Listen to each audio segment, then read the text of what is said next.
안녕하세요. 40대 여자입니다. 신세 한탄할 곳이 없어서 여기까지 찾아오게 됐어요. 제가 평생을 미워했던 저희 친정아빠 얘기를 좀 해볼까 하고요. 왜 애들이 깜짝 놀라거나 넘어지거나 하면 엄마하고 울잖아요. 전 되게 웃긴 게 아주 어렸을 때요. 전 기억도 안 나는데 아빠하고 울었대요. 그것도 사실 아빠가 엄마 소리보다 아빠 소리 먼저 했으면 좋겠다고 하도 아빠 소리를 가르쳐서 자연스럽게 나온 것 같긴 하지만요. 평생을 미워했던 아빠였는데 나이가 40대가 되어서도 서러운 일 당하니까 아빠 하고 울게 되더라고요. 사연 들으시는 분들은 친정아빠랑 사이가 다들 어떠신가요? 저희 아빠는 정말 무뚝뚝하고 고지식하고 자존심은 더럽게 센 나쁜 남자의 표본이었던 것 같아요.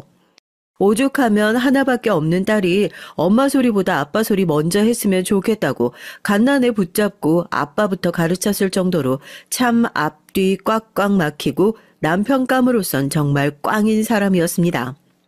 제가 유치원 초등학교 다닐 땐 친정아빠가 사우디에 가서 일을 하신다고 그래서 사실 어린 시절 아빠에 대한 기억이 그렇게 많이 남아있진 않아요. 어쩌다 한국에 들어오셔도 식탁에서 잘 지냈냐, 어쨌냐 말 한마디도 안 하실 정도로 무뚝뚝하신 분이었으니까요. 이젠 벌만큼 버셨다고 자기 사업하신다고 완전히 정리하고 한국으로 들어오실 땐 제가 중학교에 다니고 있을 때였어요. 전 사실 친정엄마에 대한 애정은 깊은데 아빠랑은 어렸을 때부터 영 떨어져 살아서 그런지 크게 정이 가는 것도 없고 오히려 집에 돌아오시고 하니까 어색하기까지 하더라고요. 반찬이 이게 뭐야? 어제랑 그게 똑같잖아. 남편이 꼬박꼬박 생활비 벌어다 주면 이런 거라도 좀 제대로 해야지. 집에서 맨날 살림하는 사람이 뭐가 바쁘다고 끼니에도 신경을 안 써? 엄마 지금 감기 때문에 아프신데도 병원도 못 가시고 집에서 밥 차리고 있어요. 반찬들 다 맛있기만 한데 그게 뭐 그렇게 대수라고 면박을 주세요? 그럴 시간 있으시면 엄마 데리고 병원이라도 한번 다녀오시지 그러세요. 정말 너무하신 거 아니에요? 어디 어른들 얘기하는데 버르장머리 없이 당신이 살림을 이 모양으로 하니까 딸이라고 하나 있는 게 돈 벌어다 주는 아빠한테 감사한 줄 모르고 이렇게 기어오르지. 집안 꼴이 대체 어떻게 돌아가는 건지 원. 우리 집은 암탉들 목소리가 커서 조만간 망할 거다. 망할 거야.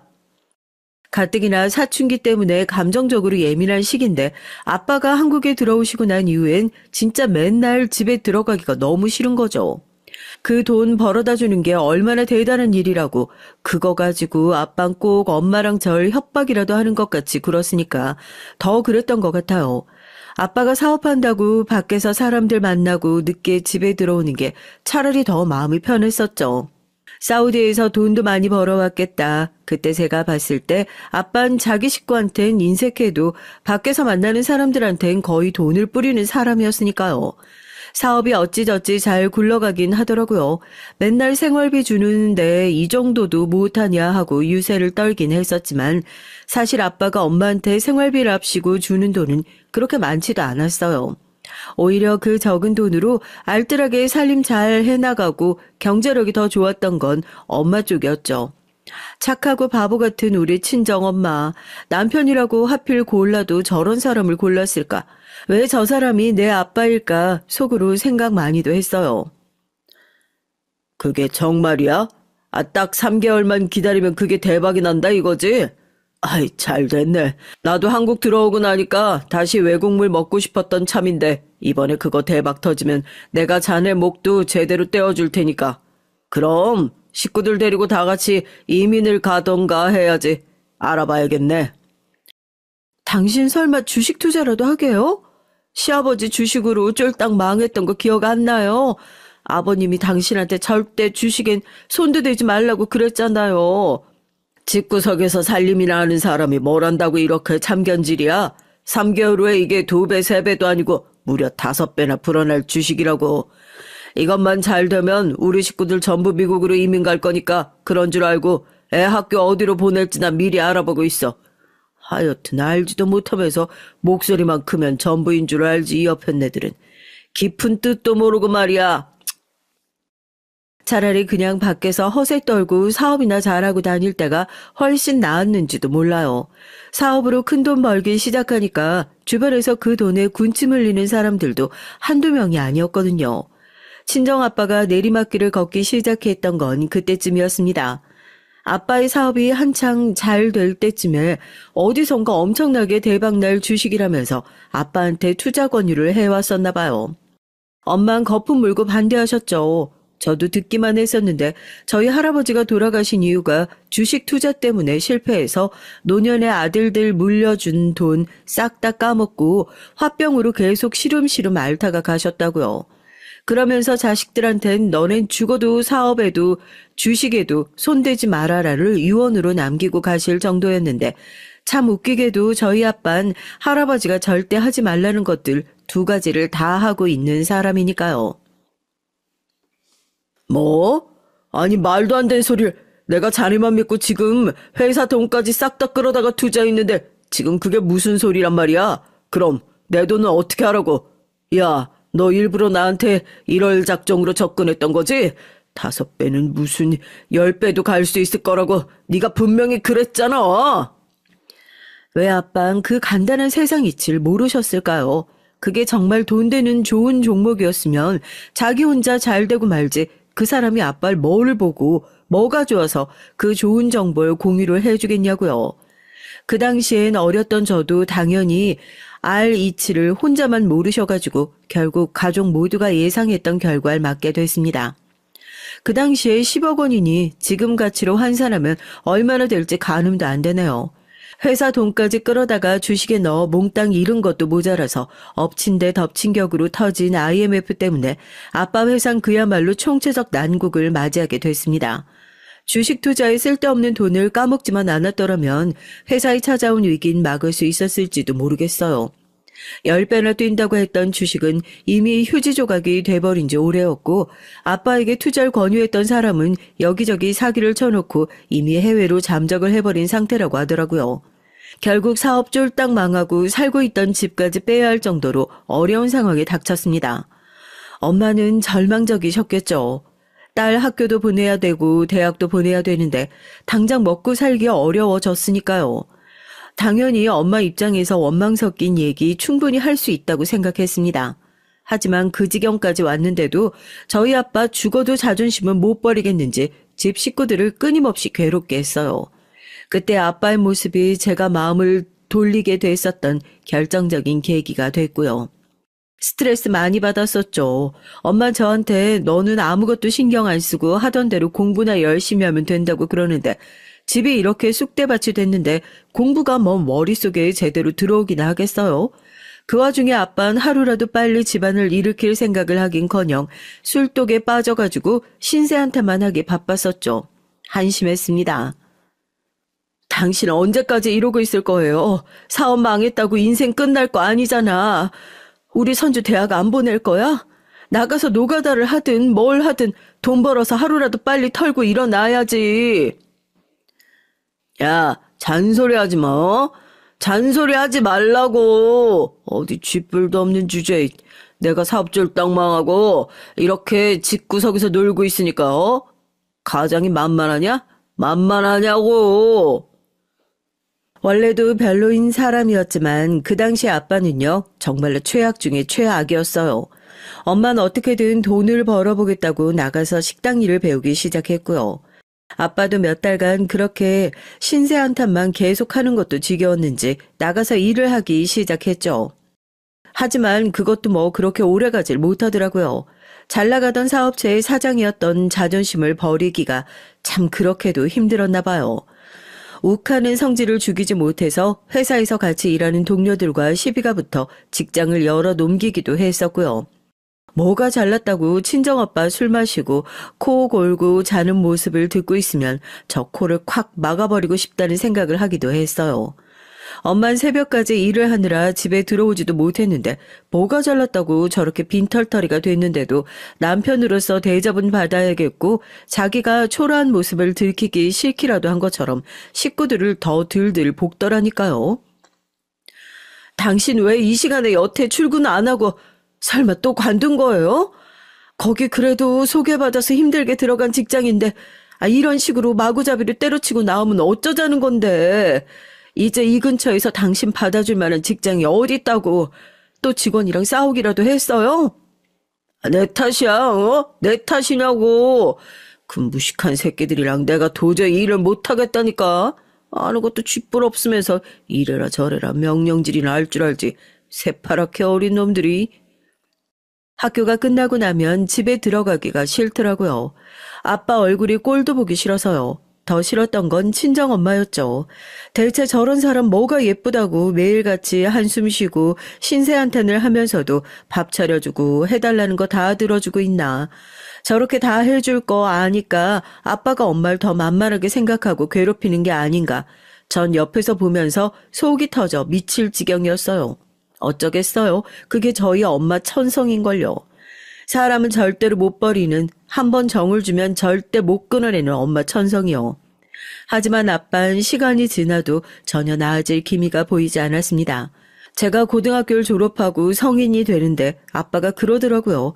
기집애 대학 보내서 뭐 하냐고. 등록금이나 까먹지 말고 너도 어디 공장 같은 데 들어가서 빨리 돈이나 벌라고요. 일도 안 하는 주제에 누워서 그런 소리를 하는 거 보니까 정말 치가 떨리는 겁니다. 저도 그동안 눌러왔던 말을 다 쏟아냈어요. 엄마 붙잡고 그랬죠. 엄마 저 사람이랑 이혼해.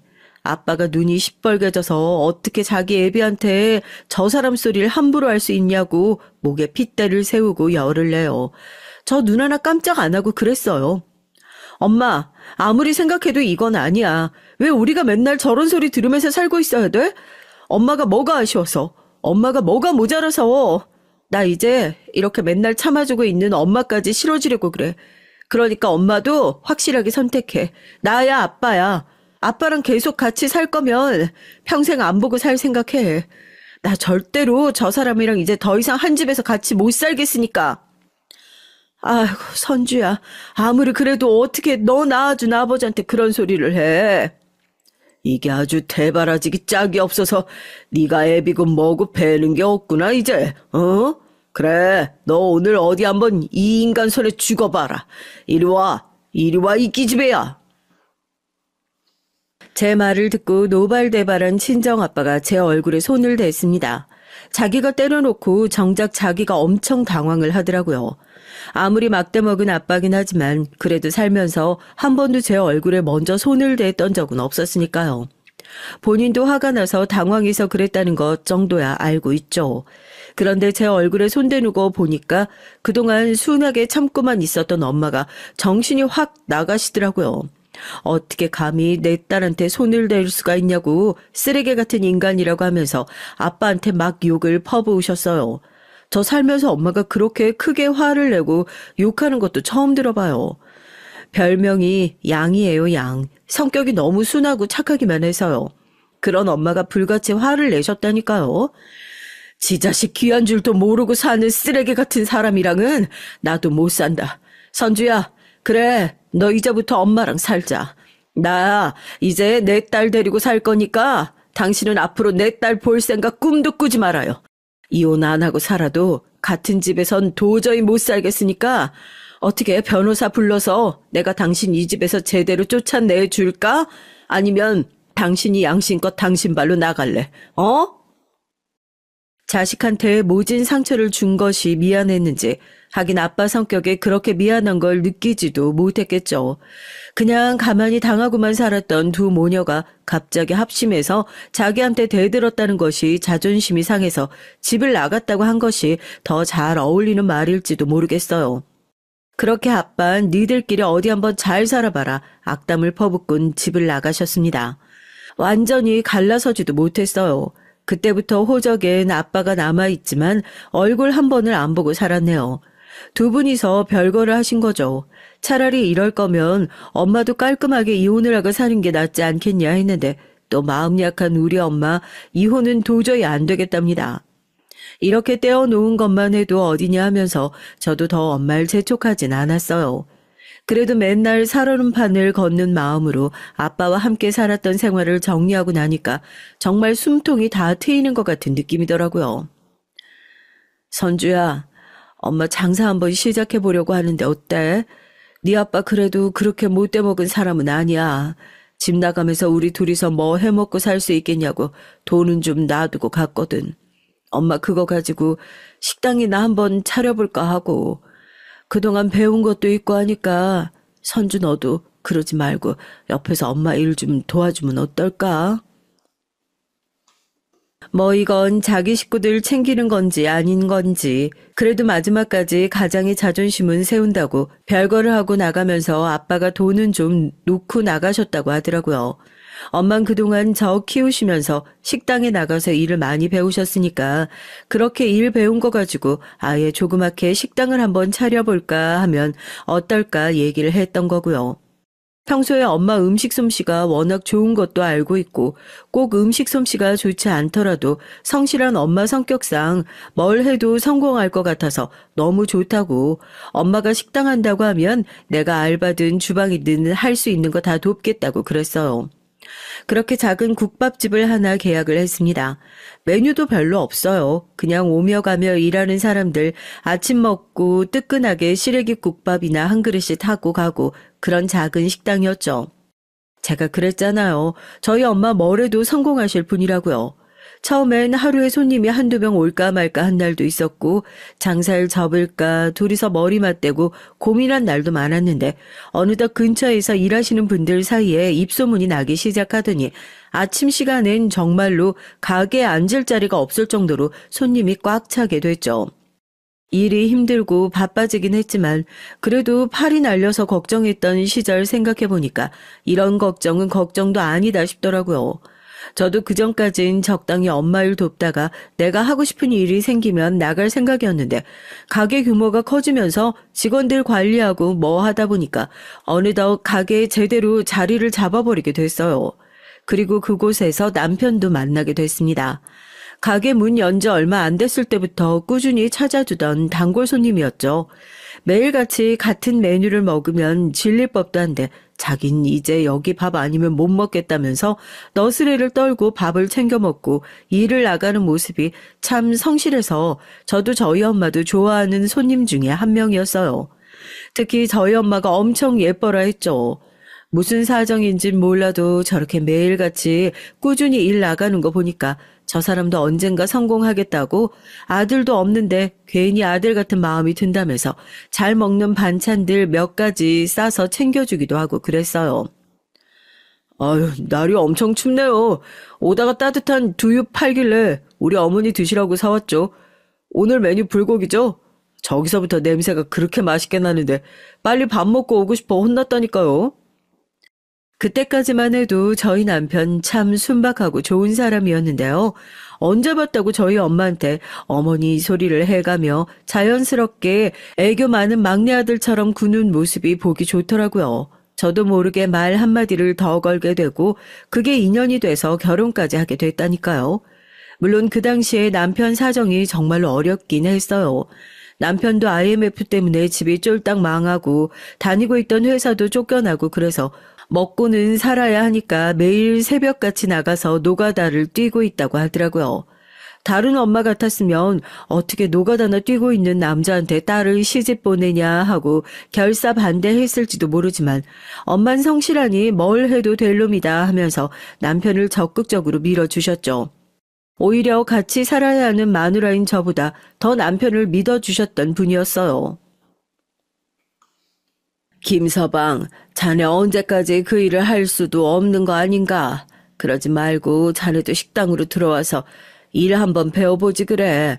어차피 나도 나중에 때 되면 이 가게 우리 선주한테 다 물려줄 생각이야. 자네가 생판 모르는 것보단 뭐라도 알고 있어야 둘이서 이 가게라도 같이 하면 앞으로 먹고 살 걱정은 안 해도 되지 않겠어? 나도 하나밖에 없는 사위 밖에서 찬바람 맞아가면서 일하는 게 마음이 아파서 그래. 이제 내 식구인데 고생스러워도 아니 낫지 그래. 남편 입장에선 너무 감사하죠.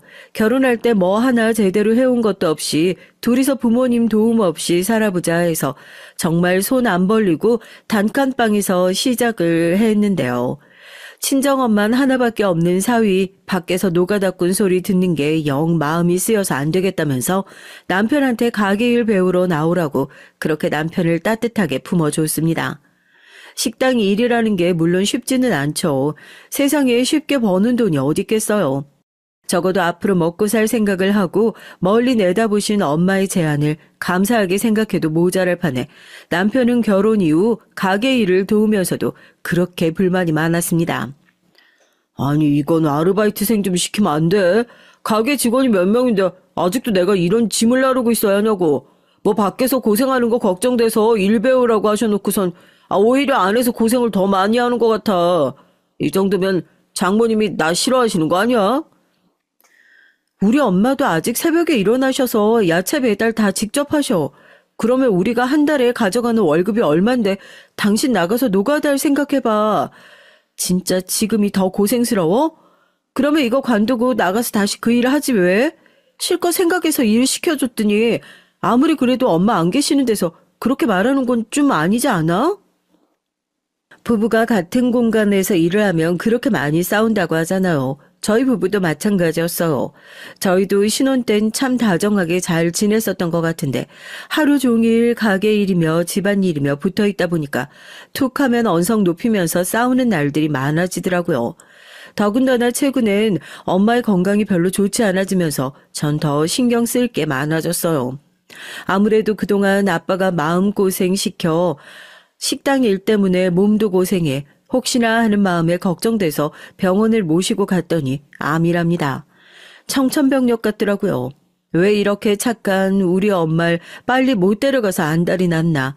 정작 빨리 잡아가도 시원찮을 사람은 지금 2다리 뻗고 행복하게 잘 살고 있을 텐데 하늘이 이렇게 불공평해도 되는 건가 싶어 원망스럽기만 하더라고요.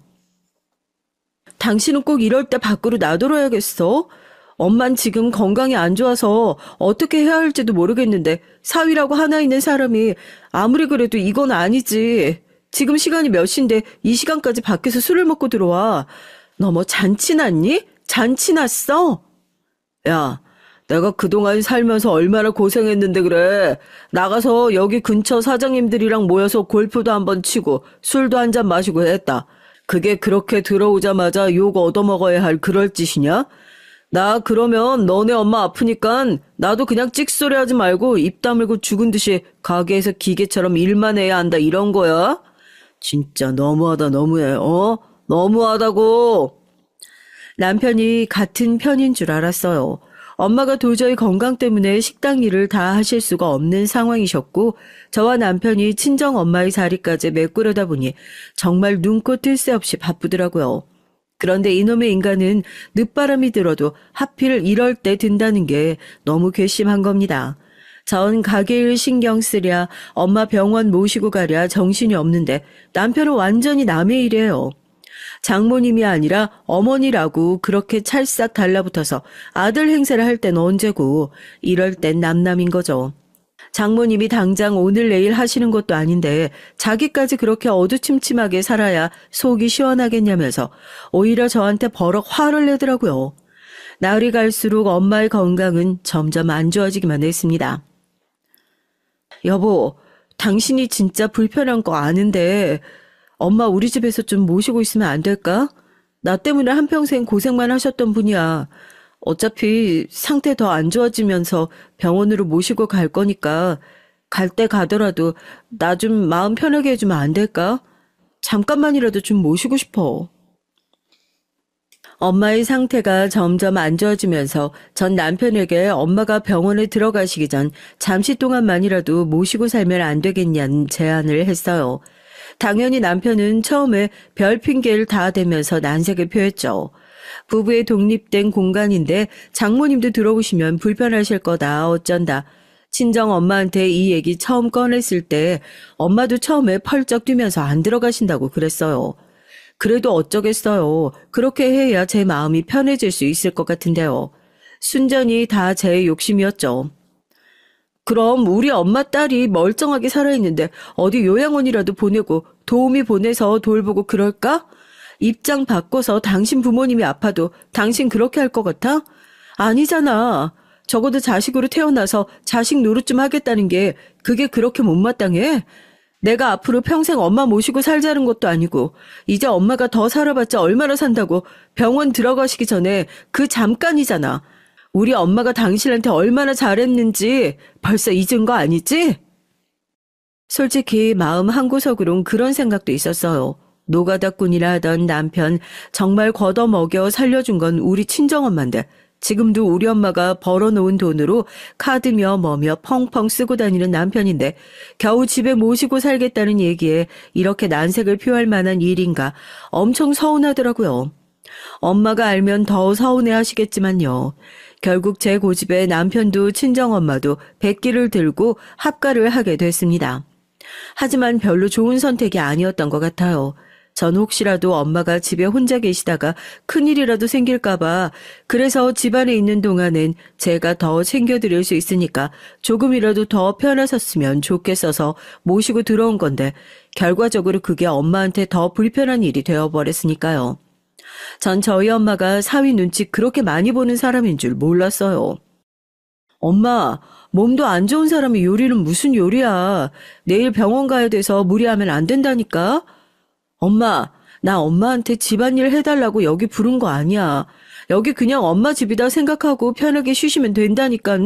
이러면 엄마 내 마음이 더 불편해서 싫어. 우리가 돈이 없어 뭐가 없어. 음식이야 그냥 시켜 먹으면 되는 거고 집안일이야 그냥 도우미 아줌마 쓰면 돼. 응? 아유, 아무리 그래도 어떻게 그래. 너네 사는데 이렇게 들어온 것만 해도 엄마 너무 미안하고 염치가 없어서 뭐라도 좀 움직여야 마음이 편한 것 같고 그래. 친정엄마가 저한테 내색은 하지 않았지만 속으론 내심 본인 때문에 제 결혼이 망하기라도 할까봐 엄청나게 전전긍긍 하셨던 것 같아요.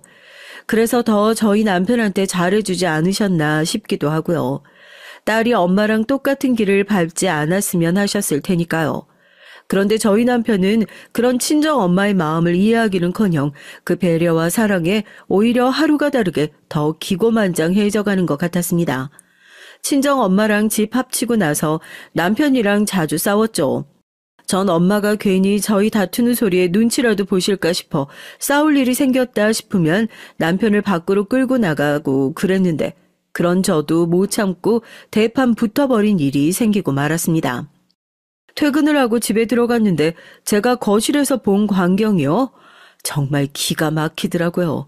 남편은 거실 소파에 누워서 아무렇지도 않게 TV 보고 있고 저희 친정엄만 그 앞에 앉아서 남편 말동무 한답시고 심드렁한 표정으로 대꾸하는 인간한테 이것저것 말 걸어가면서 그 앞에서 빨래를 개고 있는데 진짜 그 순간 속이 확 뒤집어지더라고요. 제가 리모컨 뺏어 들고 남편한테 확 집어던졌습니다. 친정엄마, 아이고 너네 왜 그러냐 하면서 저희를 뜯어 말리시는데 이미 열받은 전 아무것도 안 들리고 남편 질질 끌고 안방으로 들어왔죠. 야, 우리 엄마가 식모야? 왜 여기서 빨래를 개고 있어? 너 그렇게 돼지같이 누워서 TV 볼 시간에 네가 빨래 갰으면 됐잖아. 네가 뭔데 우리 엄마를 함부로 부리냐고. 말끝마다 그놈의 우리 엄마. 야, 나는 엄마 없어? 막말로 니네 엄마지 내 엄마냐? 그러니까 누가 이렇게 모실 줄 알았냐고. 네가 돌아간다고 생쇼를 해서 나도 어거지로 받아줬는데 이러다가 아주 나중에 병원도 안 가고 집에 눌러 앉으시겠다. 그 순간 남편에 대한 배신감과 실망감이 한꺼번에 몰려왔어요. 그런 얘기를 들으면 시원하게 뺨이라도 한 대 갈기지 그랬냐, 왜 가만히 듣고만 있었냐 하실지 모르겠는데 사람이 막상 그렇게 기가 막힌 소리를 들으면요. 너무 어이가 없고 말문이 막힌다고 하죠. 사람이 어떻게 이럴 수가 있나, 어떻게 이렇게 못돼 먹을 수가 있나 싶어서 말문이 턱하니 막히더라니까요. 어떻게 그렇게 내 앞에서 쓰레기 같은 소리를 해?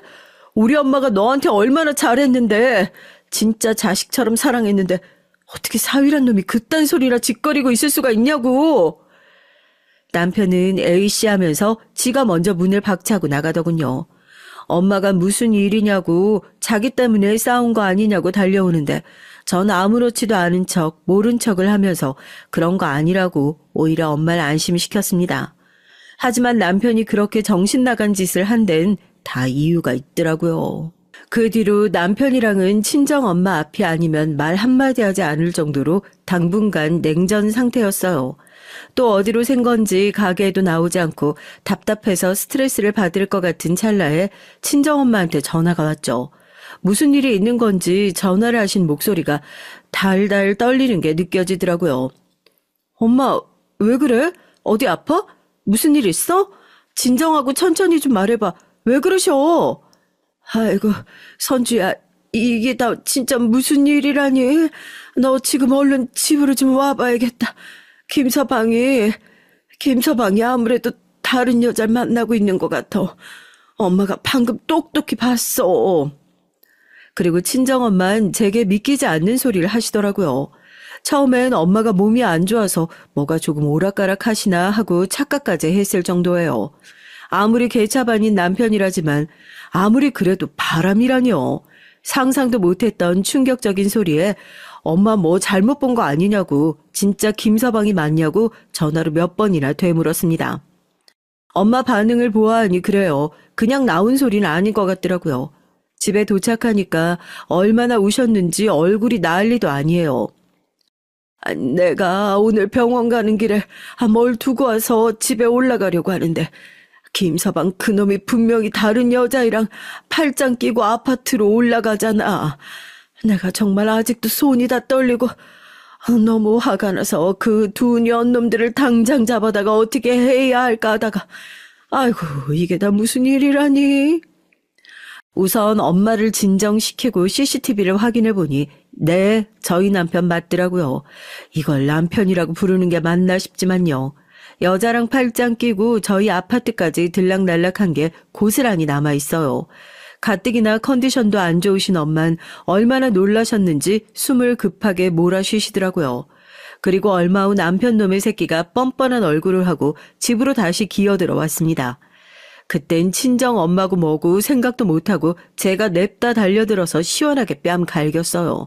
너 바람도 피니 그랬죠. 이제 하다하다 별 개쓰레기 같은 짓을 다 하는구나. 거지 새끼 주워다가 사람 만들어놨더니 어디 옛날 생각 못하고 건방지게 바람?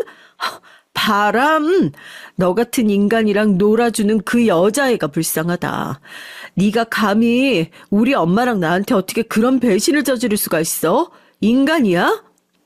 그러게 니네 엄마 집으로 데리고 들어오면서 적어도 나 숨통은 조이지 말았어야지. 아픈 네 엄마 데리고 들어와서 숨 막히게 한 네 탓이라고는 생각 안 해봤냐? 그래, 어차피 나도 너 같은 사람이랑 더 살고 싶은 마음도 없었고 그냥 속 시원하게 이혼하자. 나도 받을 거 다 정리하고 나가서 내 인생 좀 살아보자. 이혼 서류 줄 테니까 도장 좀 찍어 달라고. 아이고 이놈아, 네가 어떻게 이럴 수가 있어. 엄마 왜 그래?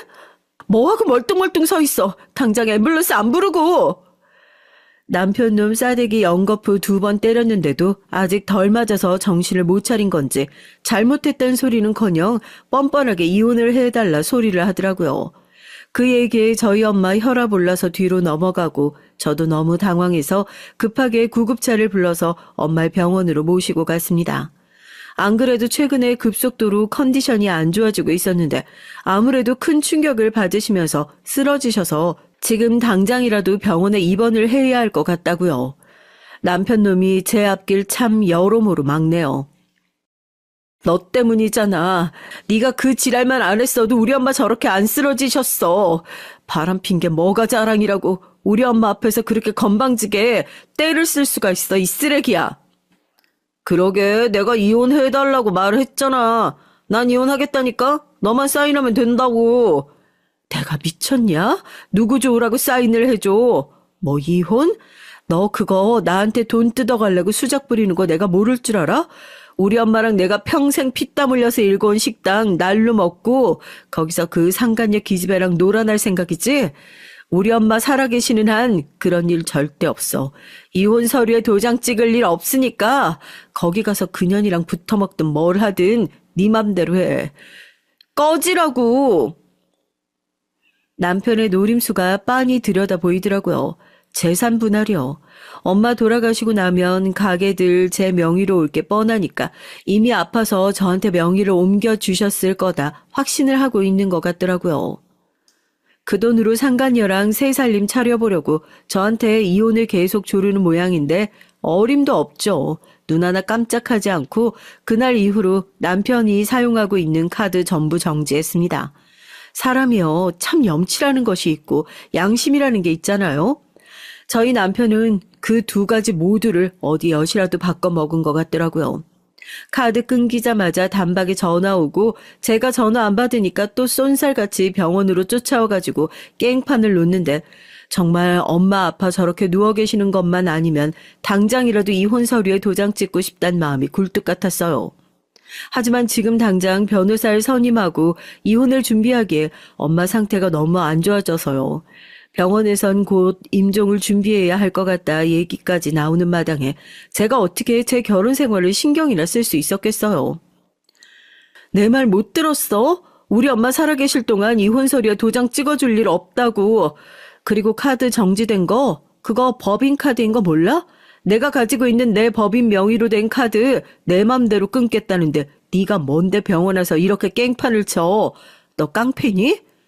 야, 그게 왜 네 법이냐? 나도 거기서 출근하고 일하고 다 했어. 그리고 내가 나 어디 놀고 먹으려고 카드 쓴 줄 알아?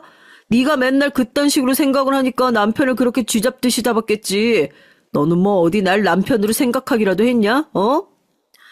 사는 게 진절머리가 나더라고요. 이럴 때 엄마라도 멀쩡히 계셨으면 남편이 저한테 이렇게 함부로 구는 거 절대 그냥 보고만 계시진 않으셨을 텐데 평생 그렇게 인연 끊다시피 하고 살았던 친정아빠 얼굴까지 생각이 나는 거 보면 말 다 한 거죠 뭐. 친정아빠에게도 물론 소식을 알렸습니다. 아무리 그래도 이혼도 안 하고 별거만 하고 계시는 사이인데 엄마 임종까지 못 보게 하는 건 그건 아무리 생각해봐도 자식으로서의 도리가 아닌 것 같다는 생각이 들었거든요. 어머니 숨소리가 많이 안 좋으시네요. 제가 보기엔 길어야 내일을 넘기지 못하실 것 같습니다. 임종실로 옮기시고 가족들과 인사하는 시간 가지시는 게 좋을 것 같네요. 하루라도 빨리 툭툭 털고 일어나서 내 편 좀 들어달라고 엄마 손을 붙들고 그렇게 빌었는데 결국 엄만 먼 길 떠나실 준비를 모두 마치신 모양이더군요. 병원에선 이제 임종을 준비하는 게 좋을 것 같다 얘기를 하고 저도 친정아빠에게 급히 연락을 했어요. 병원에서 이렇게 얘기를 했으니까 빨리 오시는 게 좋을 것 같다고. 다른 지역에 계시던 아빠가 서둘러 병원으로 오시겠다고 하고 저 혼자 조용히 임종실을 지키고 있었습니다. 그렇게 몇 시간 동안 엄마한테 하고 싶은 마지막 얘기를 다 털어놨어요. 엄마 내가 사는 동안 이런 게 고마웠고 이런 게 참 미안했네. 다음 생에 우리 엄마로 다시 태어나주면 내가 다음엔 정말로 잘 해보겠네. 사연을 쓰면서도 그때 생각이 나서 눈물이 왜 이렇게 나는지 모르겠어요. 몇 시간을 그렇게 저 혼자 쏟아냈을까요? 문이 열리는 소리가 들리더라고요. 당연히 친정 아빠인 줄 알았는데 남편 놈입니다. 그래, 네가 그래도 사람 새끼면 당연히 우리 엄마 마지막 가는 길에 인사는 드려야지. 그냥 이 시간 동안만큼은 나도 너한테 아무 소리 안 할 테니까 감사했다고 죄송하다고 제대로 말씀드려. 그래야 인간인 거야. 알겠냐? 당연히 엄마의 마지막을 지켜보기에 온 것이라고 철석같이 믿고 있었습니다. 사람이라면 모름지기 그래야 하는 것이 맞지 않나요? 그러나 남편이 임종실로 들고 온 건 이혼 서류였어요. 그거 보는 순간 아, 이 인간 사람이 아니구나 하고 치가 떨리더라고요. 내가 여기 소란스럽게 만들지 말고 당장 나가라고 남편의 멱살을 잡고 임종실 밖으로 끌어내려는데 남편이 절 뿌리치고 편안하게 누워 계시는 저희 친정 엄마에게 이혼 소리를 획 들이미는 게 아니겠어요. 장모님, 가실 때 가시더라도 해줄 일은 다 해주고 가셔야 할 거 아니에요. 당신 딸이 이혼 도장 안 찍어줘. 나한테 그러던데 장모님 돌아가시기 전에 절대 이혼 서류에 도장 안 찍어준다고. 그러니까 지금 당장 일어나셔서 도장 찍으라고 설득을 하시든지 아니면 질질 끌지 말고 빨리 가시든지 하시라고요. 네? 미친놈아. 우리 엄마한테 지금 무슨 짓 하는 거야? 당장 안 나가? 당장 나가! 엄마 마지막에 이런 끔찍한 얘기를 듣게 할 수가 없었습니다. 남편을 두들겨 패면서 임종실 바깥으로 내쫓으려는데 그때 기계에서 삐 하는 소리가 들리더라고요. 순간 모든 행동을 멈추고 바닥에 주저앉을 수밖에 없었어요. 엄마가 돌아가시기 직전 마지막으로 들었던 얘기가 사랑한다 소리, 미안한다 소리도 아니고 저런 끔찍한 얘기라니 제가 너무 죄송스럽고 창피해서 견딜 수가 없더라고요. 이 와중에 남편이란 놈은 이제 돌아가셨으니까 다 된 거 아니냐면서 저한테 이혼 서류를 척하니 들이미는 것 아니겠어요? 정말 사람도 아닌 거죠. 장모님 돌아가시고 나면 이혼 서류에 도장 찍어주겠다면서 이제 그만 좀 질질 끌지. 눈물 가득 고인 눈으로 바닥에 주저앉아 허탈하고 기가 막혀서 눈물만 뚝뚝 흘리고 있는데 그때 임종실 문을 열어젖히고 저희 친정아빠가 나타났어요. 그래도 남자라 위압감이 느껴져서 그런 건지 방금까지 저한테 빚쟁이처럼 이혼 서류를 뒤밀면서 흔들고 있던 남편이 입을 꾹 다물더라고요. 저희 친정아빠 표정을 보아하니 밖에서 방금까지 있었던 일을 얼추 들으신 것 같더군요. 속으로 날 얼마나 한심한 인간이라 생각할까 더 비참함에 젖어들려고 하는데 퍽 하는 소리와 함께 남편 놈이 임종실 바닥으로 나가 떨어졌습니다. 아빠가 바닥에 주저앉아 있는 제 팔을 잡고 일으켜 세우셨고요. 남편이 억울하단 표정으로 미쳤어요 하는데 아빠가 남편의 멱살을 잡아 끌고 뭐 어디 귀찮은 먼지라도 털어버리는 것처럼 병원 구석으로 확 밀쳐버리셨죠. 어디 감히 내 식구들을 건드릴 생각을 해. 네가 내 딸이랑 이혼을 해도 내 딸, 내 마누라가 읽어놓은 것들 단 하나도 못 가지고 가게 할 거니까 허튼 꿈은 꾸지도 마. 알겠어? 근데 아까부터 내 딸, 내 마누라 읽어놓은 가게 하는데 나도 거기 엄연히 출근하고 일했던 사람이에요. 내가 내 목 찾아가겠다는데 당신이 뭔데 참견이야? 친정아빤 분이 풀리지 않는지 손을 번쩍 드셨고 찌질한 남편은 몸을 잔뜩 웅크리며 쫄아있더라고요. 아빠께서 그러셨습니다. 분할할 재산이 없는데 어떻게 분할을 하냐고요. 그리고 이어진 얘기에 저조차도 깜짝 놀랄 수밖에 없었습니다. 사위란 놈이 얼마나 못 믿을 놈이면 이 사람이 자기 아프고 나서 나를 제일 먼저 찾아오더라고. 자기 혹시라도 잘못되고 나면 선주 서러운 일 안 당하게 잘 좀 챙겨주라고. 재산 분할은 가게가 선주 명의일 때나 얘기해볼까 말까 한 거고 그 가게 이 사람이 전부 내 명의로 돌려줬는데 네가 무슨 수로 그 가게를 분할해 갈 거야? 에휴, 이 한심한 놈아. 뭐? 그 가게를 전부 장인어른 명의로 돌려주셨다고요? 장모님이요? 대체 왜요? 엄마는 이미 본인이 돌아가시고 나서 이 사달이 날 걸 예상하고 계셨는지 일찌감치 아빠를 찾아가 얘기를 다 하셨다고 그러시더라고요. 친정아빠도 별거를 시작하면서부터 자기가 얼마나 한심한 인생을 살았는지 참 많이 후회했었다고 뒤늦게 반성을 많이 하셨답니다. 엄마는 본인이 혹시라도 잘못되고 나면 제가 혼자 남게 될 텐데 그러다 억울한 일이라도 당하면 누가 제 편을 들어주냐고 아빠한테 그런 일 없게 하나 남은 딸 이제라도 반성하고 잘 돌보라고 신신당부를 하셨다고 그래요. 아빠는 엄마가 미리 주신 가게를 저한테 다시 물려주실 생각이었는데 병원에 왔다가 우연히 제 남편 하는 꼴을 보고 열이 확 받으신 거죠. 가뜩이나 자존심 빼면 시체이신 분인데 자기 딸이 자기한테 당하는 한이 있어도 남한테 당하는 꼴 보고 안 열받겠어요? 엄마 장례식은 내가 알아서 다 준비할 테니까 선주 너는 오늘부터 아빠가 소개해준 변호사부터 만나서 상담 받아. 어디 바람을 펴놓고 재산 분할 받을 궁리하고 있어. 위자료는 네 쪽에서 준비해야 할 거다. 그 상간녀도 마찬가지고 두둑하게 준비해놔야 할 거야. 사업은 망했어도 사람은 남거든. 너 하나 쥐도 새도 모르게 묻어버릴 변호사들 차고 넘쳐. 아이, 장인어른 일단 진정하시고 제 말씀 먼저 들어주세요. 제가 진짜 잠깐 정신이 어떻게 됐던 모양입니다. 제가 선주씨 아니면 누가 있겠어요. 그냥 요즘에 일이 너무 힘들고 아픈 장모님 집에서 모시고 살다 보니까 저도 많이 예민해져서 그랬었던 건데 부부 사이의 일은 부부끼리 잘 풀면 되는 거 아니겠어요? 선주야, 너도 일단 진정을 하고. 진정? 진정은 앞으로 너랑 네 상간녀가 해야 할 것 같은데 앞으로 소송이며 위자료 청구며 엄청나게 들어올 텐데 니들 콩할 만한 간으로 그거 버틸 수 있겠니? 어디 둘이서 그 끈끈한 사랑으로 잘 버텨봐. 얼마나 갈진 모르겠지만. 그제야 자기가 완전히 망했다는 걸 깨달은 남편은 아빠와 제 앞에 무릎을 꿇고 싹싹 빌기 시작했어요. 앞뒤 분간 못하고 달려들 땐 언제고 이제 와서 국물도 안 남을 것 같으니까 무조건 잘못했다고 싹싹 빌고 있는 모습이 얼마나 우습던지요. 한때나마 이런 남자를 남편이라고 믿고 살고 사랑했던 제 자신까지 초라하게 느껴지는 것만 같았습니다. 아버지, 나 아버지 원망 많이 했어요. 지금도 사실 완전히 다 용서한 거 아니에요. 엄마랑 나한테 했었던 행동들 어떤 식으로든 용서받지 못할 거예요. 그거랑 별개로 이번 일은 도와주셔서 정말 감사해요.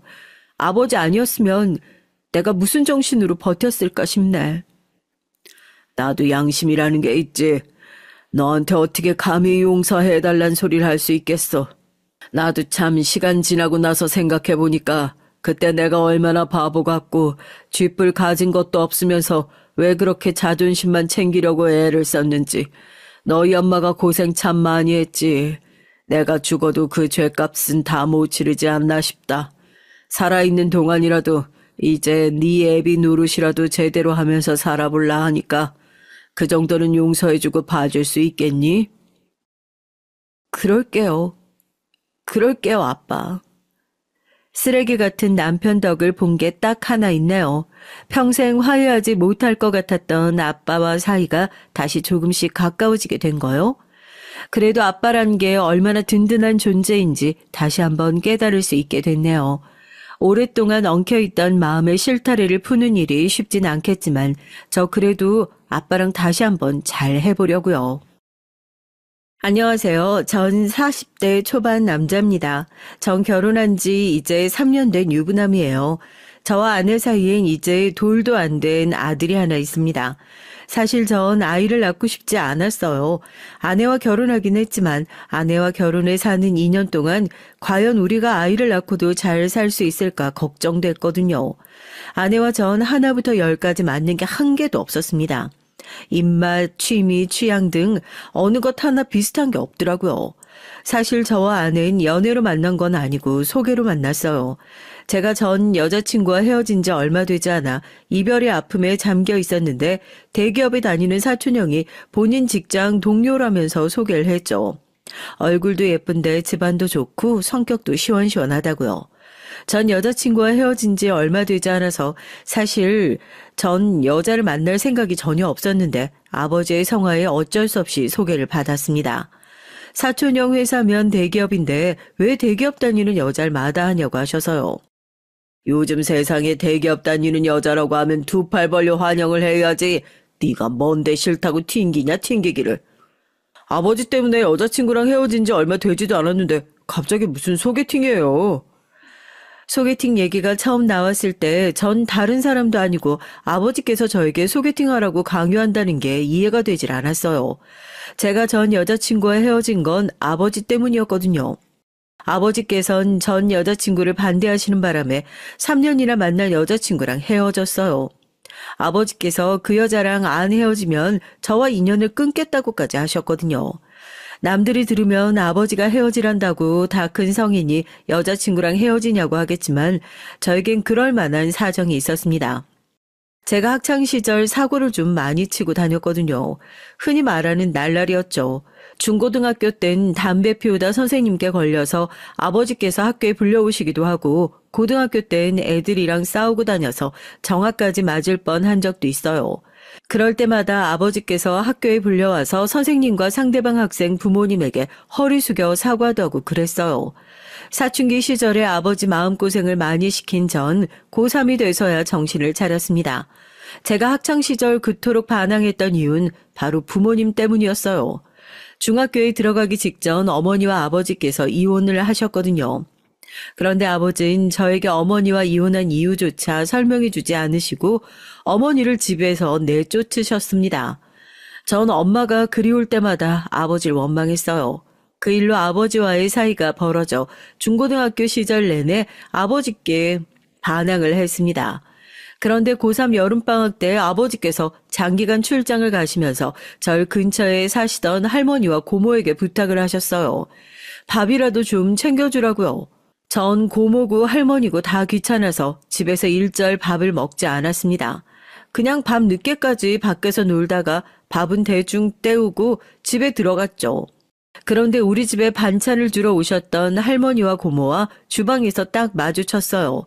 고모는 절 보자마자 지금이 몇 시인데 학생이 이제 집에 들어오냐고 화를 내셨고요. 전 듣기 싫어서 고모를 무시하고 집 안으로 들어가려고 했는데 할머니께서 제 손을 잡으시며 손에 꼬깃꼬깃한 10,000원짜리를 쥐어주었습니다. 전 귀찮아서 됐다고 돈을 바닥에 던졌죠. 그러자 화가 난 고모가 제 뒷덜미를 잡았어요. 그러더니 저에게 버럭 화를 냈습니다. 이 싸가지 없는 자식아, 할머니가 주는 돈은 누가 바닥에 던져? 넌 도대체 언제 철들래? 네 아버지 혼자 너 키우느라고 저렇게 매일 고생하고 다니는데 넌 아버지가 불쌍하지도 않니? 아버지께선 평생 조경 일만 하셨어요. 일이 많을 땐 섬에 몇 달씩 들어가서 일을 하다가 오기도 하셨죠. 그런데 일이 얼마나 힘든지 몇 달 만에 집에 돌아오시면 살이 3, 4kg씩 빠져있곤 했습니다. 고모가 아버지 걱정을 하는 거야 이해가 됐지만 전 한창 아버지를 원망하고 있을 때라 그런 소리 다 듣고 싶지가 않았어요. 그러게 누가 혼자 키우라고 그랬나? 나 키우는 거 힘들면 그냥 엄마한테 보내라고 그래요. 나도 엄마랑 사는 게 더 좋으니까. 그 순간 놀라운 일이 벌어졌어요. 할머니께서 갑자기 눈물을 쏟으며 흐느끼셨습니다. 그 모습에 화가 난 고모가 제 등짝을 찰싹 때렸어요. 그리고는 생각지도 못한 말을 하셨습니다. 네 아빠가 너한테는 하도 얘기하지 말라 그래서 나도 웬만하면 비밀 지켜주려고 했는데 도저히 안 되겠다. 네 엄마 남자랑 바람나서 집 나간 거야. 네 아빠가 내쫓은 거 아니라고. 전 순간 고모가 거짓말을 한다고 생각했어요. 그래서 고모한테 거짓말 말라고 소리를 쳤죠. 나도 거짓말이었으면 좋겠다. 네 엄마 내가 말을 안 해서 그렇지 원래 꼬리가 100개 달린 불려우야. 미용실 하면서 얼마나 이 남자 저 남자 다 껄떡대고 다녔는지 이 동네 사람들 다 알아. 그렇게 여우짓을 하고 다니더니만 결국 유부남이랑 눈 맞아서 집까지 나간 거라고. 아버지가 항상 외제에 나가 일을 하다 보니 엄마는 혼자 미용실을 운영하면서 절 키웠어요. 그러다 보니 동네 사람들이 괜히 말을 만들었을 수도 있겠다 싶었죠. 전 고모의 말을 끝까지 믿고 싶지 않았습니다. 그런데 그 고모가 저에게 못 믿겠으면 과수원 숙희 아줌마한테 물어보라더군요. 어머니가 바람 피운 상대가 숙희 아줌마 남동생이래요. 서울에서 내려온 남자였는데 인물이 아주 좋았답니다. 매일 그 남자가 미용실에 드나들더니만 결국은 둘이 눈이 맞아 도망간 거라고요. 전 순간 고모 말에 너무 놀라 어안이 벙벙했습니다. 그러곤 아직도 흐느끼고 있는 할머니에게 물었죠. 고모 말이 사실이냐고요. 그러자 할머니도 천천히 고개를 끄덕이시더군요. 전 정말 몰랐어요. 엄마가 그런 여자였는지요. 그러니까 네 아빠 불쌍한지 알고 정신 바짝 차리고 살아. 너라도 멀쩡하게 살아야 네 아빠도 마음 편하게 살지. 그제야 왜 아버지가 저에게 어머니를 쫓아냈다고 했는지 조금 알겠더군요. 아버진 아들인 제가 바람난 어머니에게 버림받았다고 생각하며 어머니를 원망하며 살게 하고 싶지 않으셨던 것 같아요. 차라리 아버지를 원망하며 사는 게 낫다 싶으셨나 봅니다. 그날 밤 전 할머니가 만들어다 주신 반찬에 밥을 먹으면서 혼자 펑펑 울었어요. 아버지에게 너무 죄송해서요. 어머닌 고작 남자 하나 때문에 절 버렸지만 아버진 그 힘든 와중에도 제 생각만 하셨잖아요. 더군다나 어머니께서 집을 나가면서 아버지가 차려준 미용실 보증금까지 가지고 날랐답니다. 거기다가 동네 사람들에게 빌린 돈도 있었는데 그것도 하나도 안 갖고 사라져서 빚쟁이들이 아버지에게 찾아왔대요. 그 돈도 아버지께서 다 갚아줬고요. 고모와 할머니는 혼자 있을 제가 걱정됐는지 아버지가 돌아올 때까지 저와 함께 있어 주셨습니다. 내가 그년이 진 빚을 왜 오빠가 갚냐고 갚아주지 말라고 그렇게 말렸는데 네 아버지 말이 너 생각해서 다 갚는단다. 그 빚 안 갚으면 사람들이 너한테까지 손가락질한다고. 전 고모 말을 듣는 내내 속상해서 아무 말도 할 수가 없었어요. 어머니 때문에 상처를 받은 건 아버지도 마찬가지라 힘드셨을 텐데 전혀 내색 안 하시고 절 키우며 먹고 살 걱정까지 하시면서 사셨으니 대단하다 싶었죠. 전 그날 이후 달라졌습니다. 고모 말처럼 정신을 바짝 차리고 살았어요. 그리고 아버지 말을 무조건 잘 들었습니다. 아버지께서 공부해서 대학에 가라고 하셔서 반년 미친 듯 공부해 대학에 진학했죠. 그리고 아버지께서 제가 양복 입고 사무실로 출근하는 일을 했으면 좋겠다고 하셔서 열심히 취업 전선에 뛰어들어 대기업은 아니지만 그래도 중소기업에 입사했어요. 전 학창시절 내내 아버지 속을 썩인 걸 사죄드리는 마음으로 항상 아버지의 말이 옳다고 생각하며 살았죠. 하지만 아버지께서 제 연애와 결혼에까지 간섭하시는데 그건 많이 힘들었습니다. 제가 직장 생활하며 3년이나 사귄 여자친구가 있었는데 그 여자친구가 미용실에서 일하는 미용사라는 이유만으로 헤어지라고 하셨어요. 너는 네 엄마가 나한테 어떻게 했는지 뻔히 다 알면서 미용사 만나고 싶어? 난 다른 건 다 괜찮아도 절대 미용실에서 일하는 애는 우리 집 며느리로 안 돼. 내 눈에 흙이 들어가도 절대 안 돼. 아빠, 그런 억지가 어딨어요. 수진이는 엄마랑 달라요. 우리 수진이가 얼마나 착하고 마음씨가 고운데 제발 한 번만 우리 수진이 만나보고 허락을 하든 안 하든 하세요. 제가 억지로라도 여자친구를 보여주고 싶어서 집에도 몇 번 데리고 갔는데 아버지는 여자친구를 쳐다보지도 않았어요. 여자친구가 아버지와 가까워지고 싶어서 선물도 사서 집에 놀러 오고 맛있는 음식을 만들어 오기도 했는데 아버진 끝까지 저와의 교제를 허락하지 않았습니다. 아버지는 제 여자친구의 모든 게 마음에 안 든답니다. 제 여자친구가 한부모 가정에서 자란 것도 싫고 예쁘고 싹싹한 것까지 다 싫대요. 여자가 인물 좋고 싹싹해봐야 나가서 딴짓이나 하고 다니지. 결혼할 여잔 무조건 똑똑하고 집안도 좋고 겉과 속이 같은 여자야도 돼. 집안이 탄탄한 집에서 자라야 가정교육을 잘 받아서 허튼 짓을 안 하지. 예전엔 몰랐는데 아무래도 어머니에게 받은 상처가 아버지에겐 아직 남았는지 아버지는 여자에 대한 트라우마가 있는 것 같았어요. 어머니께서 어릴 때 부모에게 버려져서 고아로 자랐거든요. 아버진 툭하면 어머니가 부모 없이 자라서 가정교육을 제대로 못 받아 그렇게 지조 없이 산 거라고 했습니다. 그리고 아버지께서 저에게 귀에 못이 박히게 하신 말씀이 있었어요. 남자가 여자에게 당하지 않으려면 마음에 현혹되면 안 되고 똑똑하고 집안 좋은 여자를 만나야 한다고요. 전 결국 3년이나 만난 여자친구와 헤어져야 했습니다. 전 결혼하지 못하더라도 여자친구와 헤어지고 싶진 않았지만 더 만남을 이어갈 수가 없었어요. 전 아버지 모르게도 여자친구를 더 만나고 싶다고 했지만 여자친구가 더는 저와 못 만나겠다고 했습니다. 나도 우리 엄마한테 귀한 자식인데 아버님께서 자꾸 한부모 가정이라고 나더러 가정교육 못 받았다고 하시는 것도 서럽고 내 직업이 미용사라고 마음에 안 드신다고 하는 것도 너무 힘들어.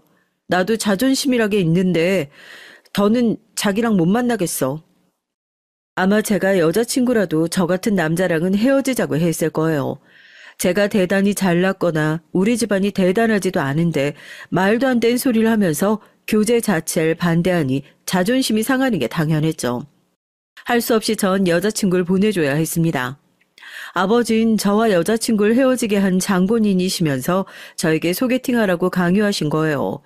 대기업 다니는 사촌 형이 소개했으면 무조건 믿을 만한 사람이라고 잘 해보라고 하셨고요. 그런데 저도 저인 게 속으로는 분명 소개팅이 내키지 않으면서도 아버지가 시키니 도저히 끝까지 거절할 수가 없었습니다. 전 지금까지도 믿기지 않지만 그 당시에 사촌 형이 소개한 여자와 소개팅도 하고 결혼까지 했어요. 결혼이라는 게 참 이상하더군요. 양가에서 정신없이 몰아붙이니까 어느새 전 결혼식장에 들어가고 있었습니다. 아는 사촌 형 말대로 얼굴도 예쁘고 능력 있고 성격도 시원시원했어요. 아내는 부잣집 외동딸이었습니다. 장인어른이 사업을 하셔서 자수성가하신 분이에요. 당신만의 철학이 확고한 분이셨고 사실 소개팅을 하고 얼마 되지 않아 아내가 먼저 저에게 사귀자고 했습니다. 저에게 첫눈에 반했다고요. 전 아내의 솔직하고 당당한 성격이 좋아서 그러자고 했죠. 그런데 아내는 사귀자마자 곧바로 자기 부모님께 절 소개했어요. 장인 장모님을 처음 만났을 때 사실 좀 당황했습니다. 장인 장모께서 제가 마음에 들지 않는다는 티를 팍팍 내셨거든요. 사실 그럴 만도 했죠. 아내는 어릴 때부터 경제적으로 유복하게 자랐고 직장도 대기업에 다니고 있었으니까요.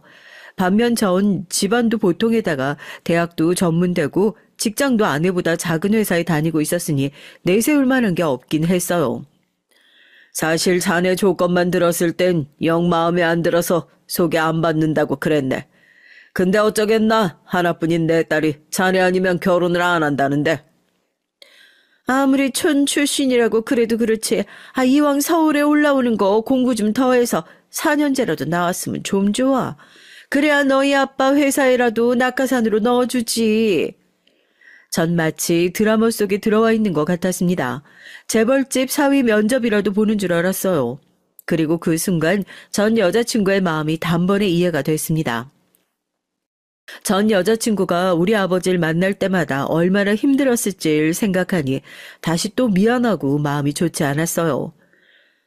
제가 많이 부족하지만 그래도 조금만 너그러운 마음으로 지켜봐 주시면 앞으로 더 믿음직한 모습 보여드리겠습니다.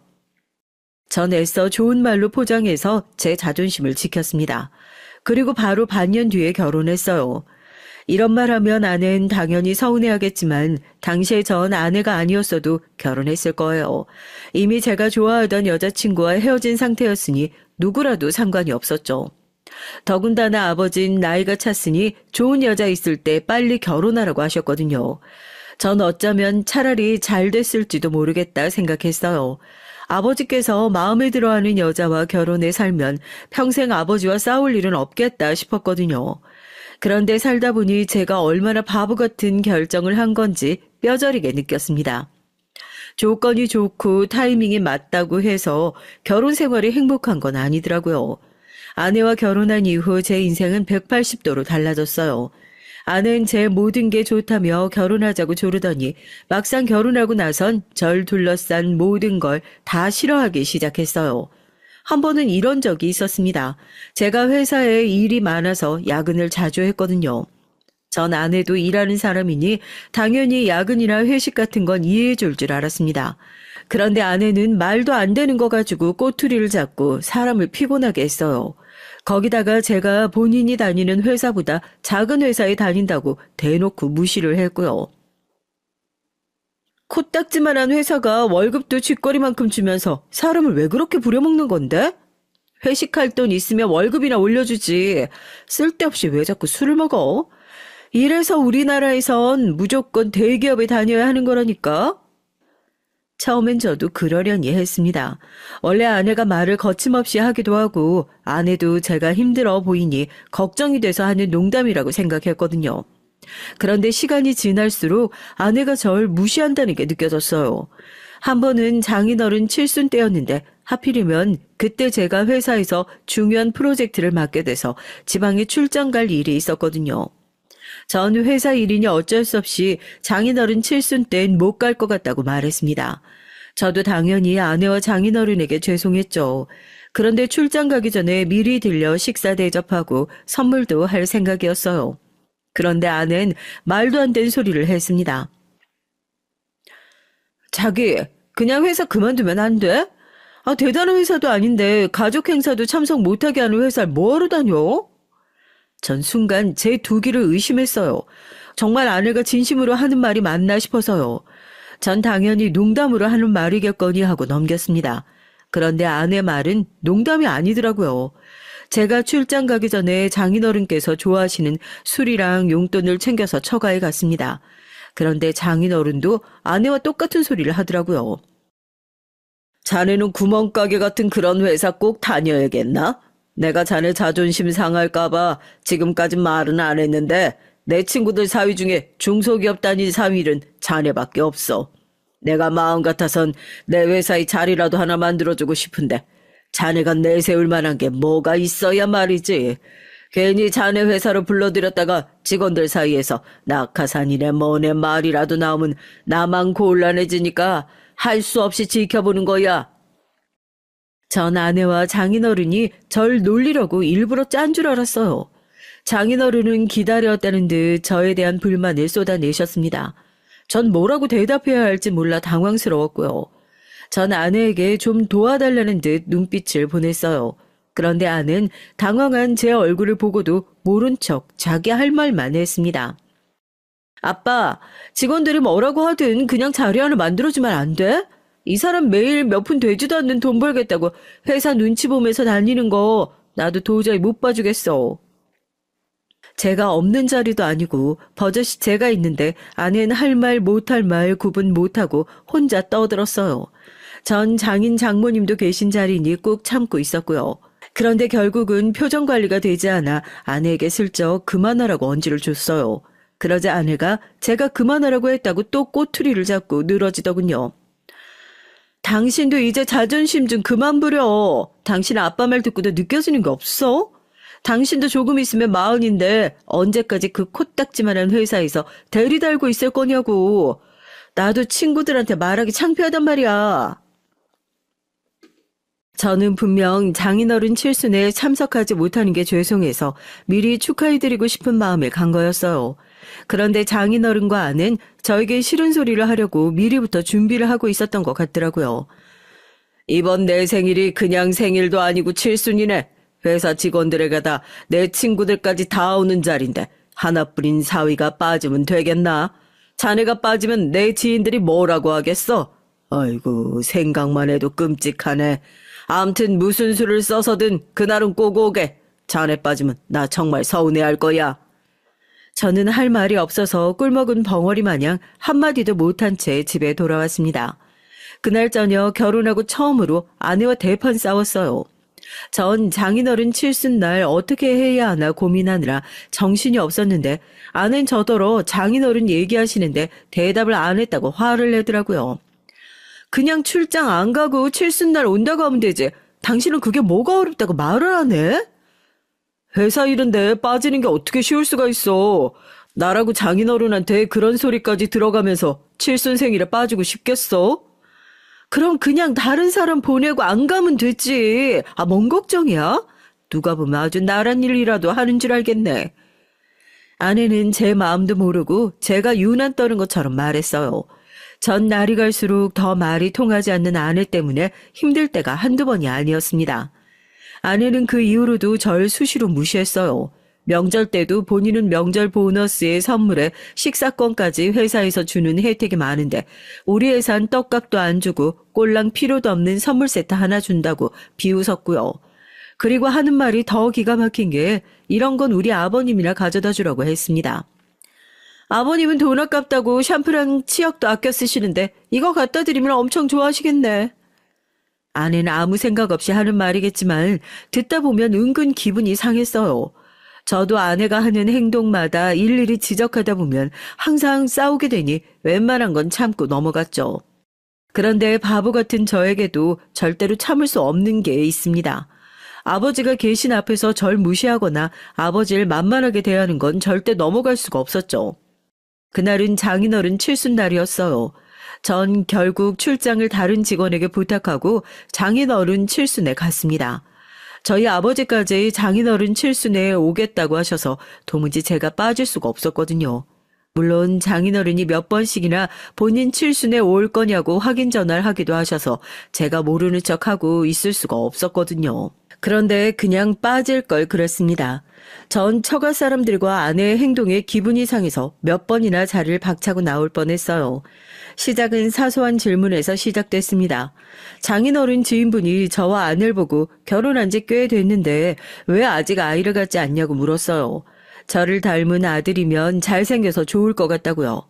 그러자 장인어른께서 나서서 굳이 하지 않아도 될 말을 하셨습니다. 남자가 인물만 좁으면 뭐래? 우리 사위 닮으면 애가 머리도 영 나쁘고 변변치 않아서 뒤치다거리 하느라 내 딸이 고생만 할 텐데 닮으려면 무조건 우리 집안을 닮아야지. 저희 아버지까지 계신 자리에서 집안까지 운운하며 얘기를 하시니 전 절로 얼굴이 붉어졌어요. 도저히 아버지 얼굴을 볼 낯이 없었습니다. 그런데 아버지께서 그 말에 맞장구까지 치시더군요. 손주든 손녀든 무조건 우리 며느리 닮아야죠. 그래야 얼굴도 예쁘고 똑똑하고 얼마나 좋겠어요. 아버지 마음을 모를 리 없는 전 속상해서 한숨이 절로 나왔습니다.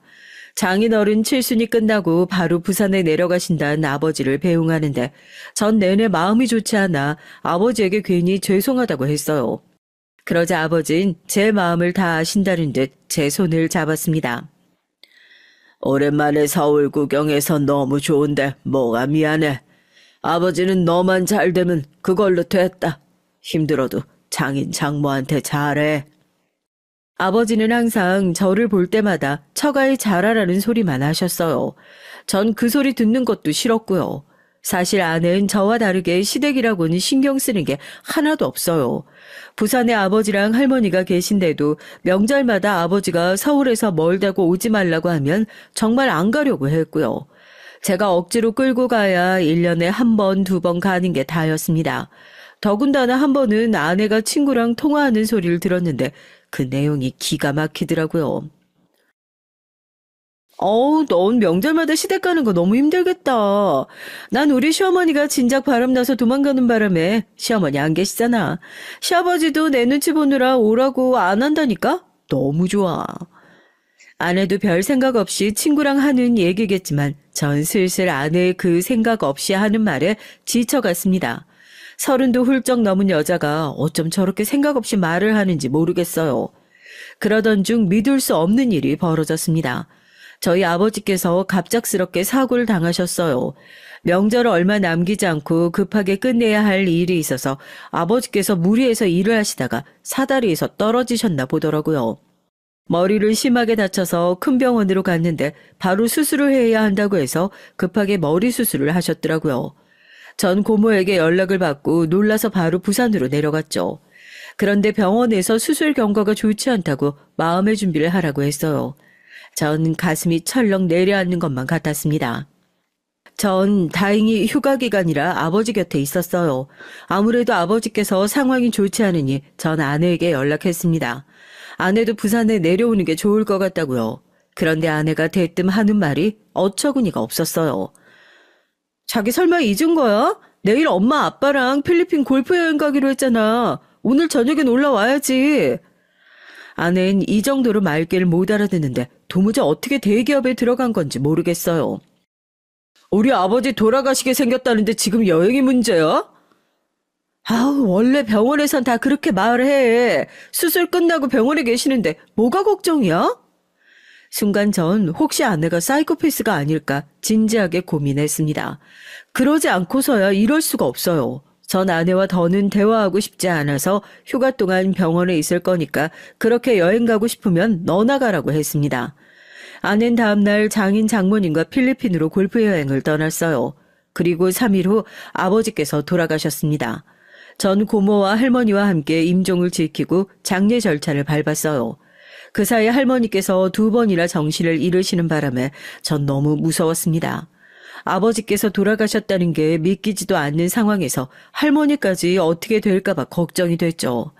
제가 가장 힘든 시간을 보내는 중 아내는 필리핀에서 즐겁게 보내다가 장례 2일째가 돼서야 장례식장에 나타났습니다.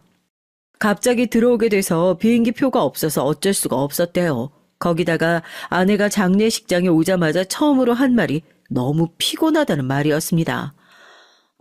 피곤해. 아버님 어떻게 돌아가셔도 며느리 오랜만에 여행 갔는데 딱 그때 돌아가시냐? 전 너무 지쳐서 화낼 힘도 없었죠. 아내라면 이제 정말 지긋지긋했습니다.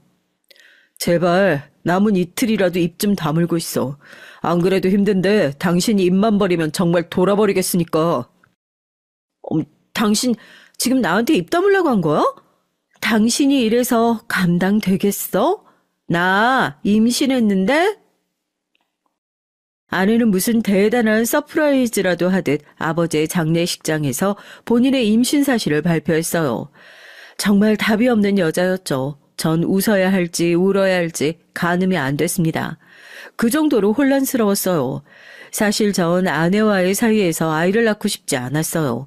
아내와 언제라도 헤어질 수도 있겠다는 생각을 항상 했거든요. 그런데 아버지가 떠나시면서도 저에게 참고 살라고 하고 싶으셨던 건지 선물을 주고 가셨습니다. 전 지난 날은 가슴에 묻고 아내와 아이를 키우며 한 번 더 잘해보자 마음을 굳게 먹었습니다. 아이가 태어나곤 너무 정신이 없어서 도저히 딴 생각을 할 여유가 없었거든요. 그날도 늦은 밤까지 일하느라 정신이 없었어요. 그런데 그때가 밤 11시가 넘은 시간인데 갑자기 핸드폰이 울렸습니다. 전 모르는 번호를 보고 받을까 말까 고민했는데 아무래도 기분이 상해서 전화를 받았죠. 그런데 전화를 받자마자 들리는 목소리에 전 놀라 입을 틀어 막았어요. 여보세요. 여기 땡땡 경찰서인데요. 오순호 씨 되시죠? 여기 지금 이금영 할머니가 길을 잃었다고 접수가 돼서 연락드렸는데요. 지금 바로 경찰서로 오실 수 있죠? 순간 전 너무 놀라서 말문이 턱하고 막혔습니다. 서울에서 기차로 4시간 넘게 걸리는 시골에 계신 할머니가 이 늦은 시간에 어떻게 서울 경찰서에 계신가 해서요. 네? 정말 저희 할머니 맞으세요? 저희 할머니는 부산에 계시는데요. 네, 부산에서 오신 오금영 할머니 맞아요. 땡땡동 땡땡 아파트 사시죠? 거기 손주 만나러 왔다가 집에 아무도 없어서 몇 시간을 혼자 여기저기 헤매셨나 봐요. 그러다가 길을 잃어서 놀이터에 앉아 계신 걸 우리 파출소 경찰들이 모시고 왔어요. 집에 아무도 없었다고요? 그럴 리가 없는데. 제 아내가 아이가 어려서 집에 같이 있거든요. 전 너무 당황하고 놀라서 핸드폰을 든 채 횡설수설했습니다. 요즘 젊은 며느리들이 시골에서 올라온 시어머니 귀찮다고 문 안 열어줘서 그냥 내려가시는 분들 원래 많아요. 아무튼 할머니 짐도 많으시고 많이 피곤해 하시니까 빨리 와서 모시고 가세요. 경찰관은 원래 이런 일 많다고 별일 아니라는 듯 얘기했지만 전 도무지 이 상황이 믿기지가 않았습니다. 전 곧바로 일을 마치고 전화가 걸려온 파출소로 향했어요. 파출소로 가는 길에 아내에게 전화를 했죠. 혹시나 하는 마음에 할머니가 집에 왔었다는데 오늘 외출을 했느냐고 물었죠. 그러자 아내가 너무 당당하게 하는 말이 기가 막혔습니다. 아니, 내가 가긴 어딜 가? 애 보느라 힘들어 죽겠는데 당신 할머니가 연락도 안 하고 집에 왔길래 귀찮아서 그냥 집에 없는 척 했어. 순간 전 제 두 귀를 의심했습니다. 경찰관 말이 사실이었어요. 정말 제 아내가 할머니가 오신 걸 보고도 없는 척 문을 열어주지 않은 거예요.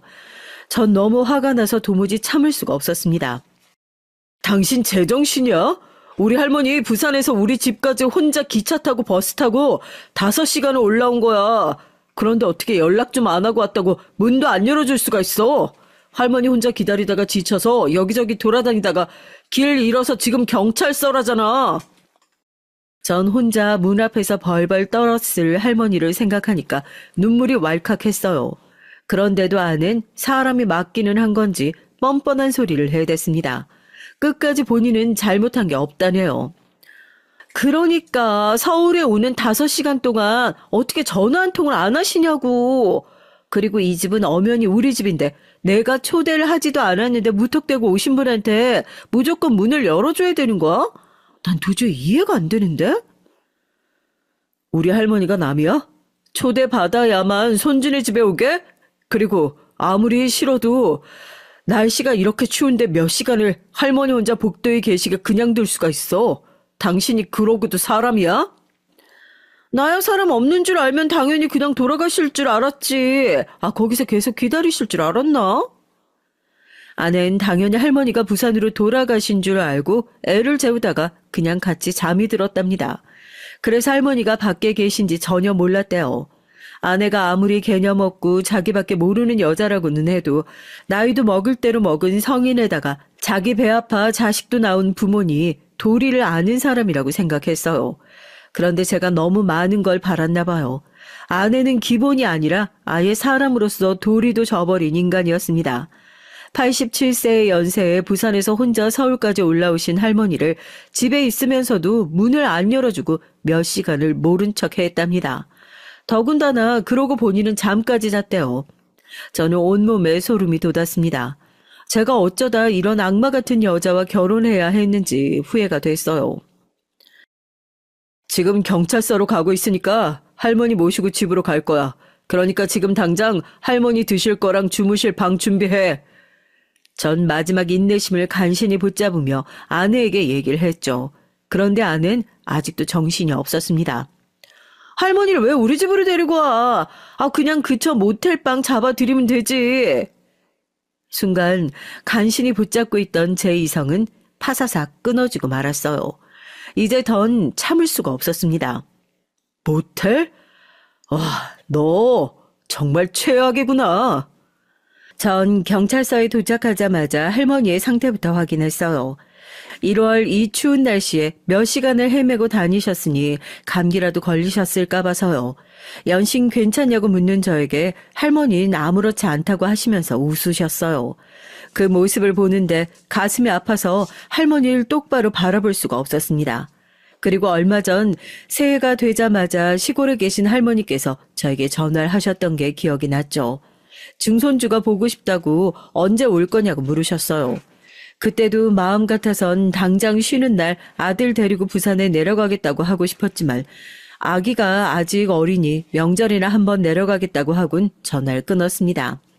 아무래도 아기가 태어난 지 100일이 다 됐는데 증손주를 못 보신 게 마음에 걸려서 혼자 기차를 타고 올라오신 것 같아요.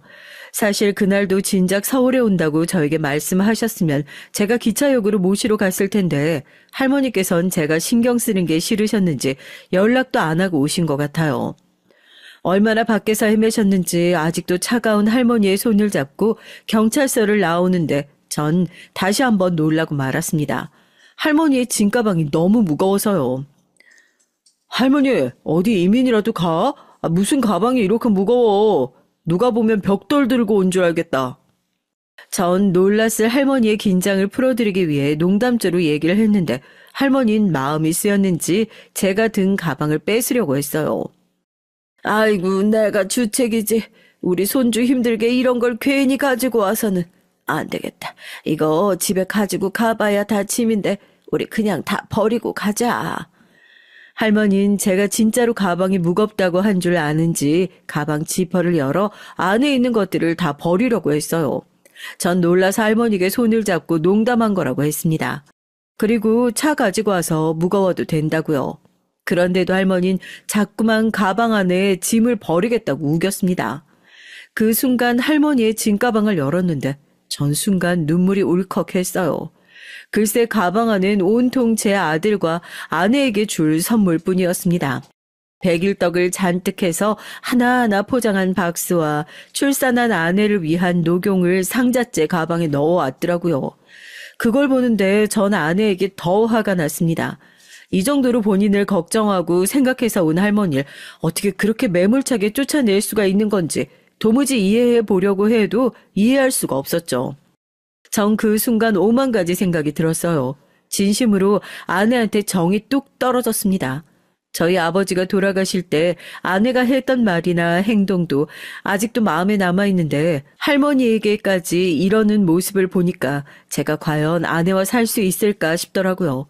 그리고 할머니를 모시고 집에 들어가자마자 전 아내와 이혼하기로 굳게 마음먹었습니다.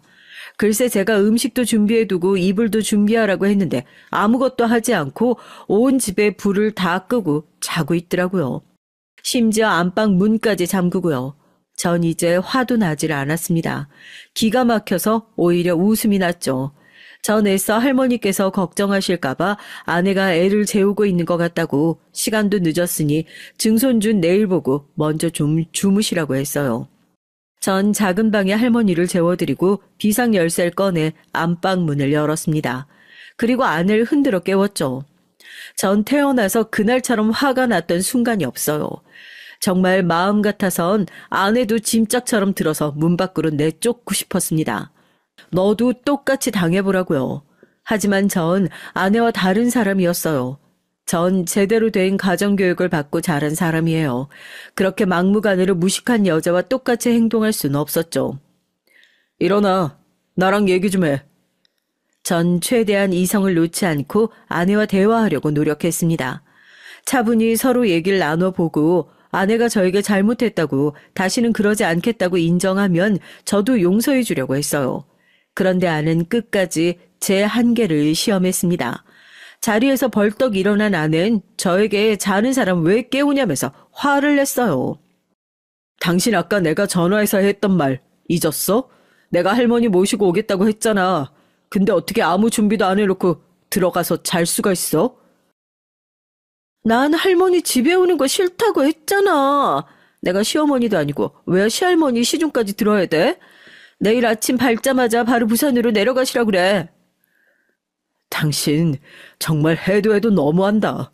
할머니가 성치도 않은 몸으로 왜 서울까지 올라오셨는데 증손주는 너무 보고 싶은데 당신이 전화해도 받지도 않으니까 백일떡이랑 당신 녹용 주겠다고 다 바리바리 싸들고 오신 거 아니야.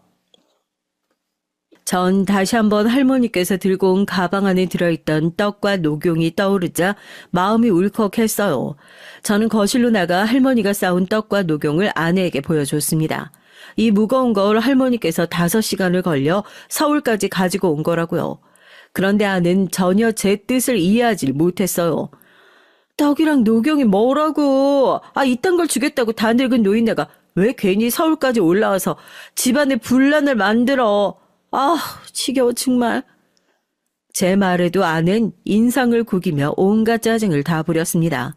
그 모습을 보는데 순간 전 간신히 붙들고 있었던 이성의 끈이 끊어지고 말았죠. 그리고 아버지께서 돌아가시기 직전에 제게 했던 말이 순간 떠올랐습니다. 내가 너 전에 만났던 수진이랑 결혼한다고 했을 때 반대했던 게 얼마나 미안한 줄 몰라. 만약 네가 그때 수진이랑 결혼했으면 지금처럼 마음고생하면서 힘들게 살진 않았을 텐데. 이 못난 아버지가 집안 보고 지금 니처럼 결혼하라고 강요해서 정말 미안하다. 앞으로는 이 못난 아버지 없는 세상에서 네 마음대로 살아. 아버진 돌아가시기 직전 지금까지 당신의 생각을 저에게 강요하며 살았다며 미안하다고 사과를 하셨어요. 그땐 아버지의 말이 무슨 소린가 싶었는데 이젠 확실히 알았습니다. 아버지 말씀이 맞았어요. 제가 지금의 아내와 결혼해서 아이까지 낳은 마당에 할 소리는 아니지만 만약 아내와 결혼하지 않았다면 지금보다 훨씬 더 행복하게 살았을 거예요. 아내와의 결혼 생활은 하루도 마음 편할 날이 없었거든요. 전 머릿속으론 많은 생각이 들었지만 이미 시간이 늦었으니 아내에게 들어가 자라고 했습니다. 전 할머니와 자겠다고요. 제가 할머니와 자겠다는 것도 아내는 마음에 들어하지 않는 눈치였지만 더는 아내의 눈치를 보면서 살고 싶지 않았어요. 전 아내를 떼어내기 위한 복수를 준비했습니다. 그리고 아내가 가장 무서워하는 방법을 생각해냈죠. 며칠 뒤 시사고발 프로에 장인어른이 나왔습니다. 물론 장인어른 얼굴과 회사 이름은 모자이크 처리되어 방송됐지만 같은 업종에 있는 사람들은 충분히 알 수가 있을 정도였어요. 제가 장인어른 회사를 방송에 고발을 했어요.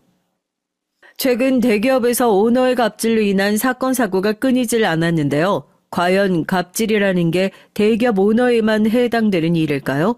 조사 결과 그렇지 않았습니다. 대기업 오너들이야 사생활 문제나 갑질 논란이 퍼지면 주가나 이미지 손상에 큰 타격을 주기 때문에 조심하는 분위기지만 중소기업은 그렇지 않았습니다. 아직도 회사 내에 갑질이나 불평등 계약이 존재하고 있었습니다. 전 방송에 제보할 때 장인어른의 회사를 꼭 중소기업이라고 명시해달라고 했어요. 장인어른이 운영하시는 회사가 결코 작은 구멍가게는 아니지만 그렇다고 대기업도 아니에요. 제가 근무하는 회사와 규모가 크게 차이나지 않았습니다. 오히려 업계에선 제가 근무하는 회사가 더 위상이 높아요. 그런데도 장인어른은 제가 다니는 회사는 본인이 모르는 분야이면서도 항상 제가 다니는 회사를 무시하면서 깎아내렸죠. 그리고 평소 제가 장인어른을 모시면서 알게 된 회사 내에 문제들이 있었거든요. 당한 사람이 고소까지 할 정도로 큰 사건은 아니었지만 당한 사람에겐 꽤 억울할 만한 일들이었어요.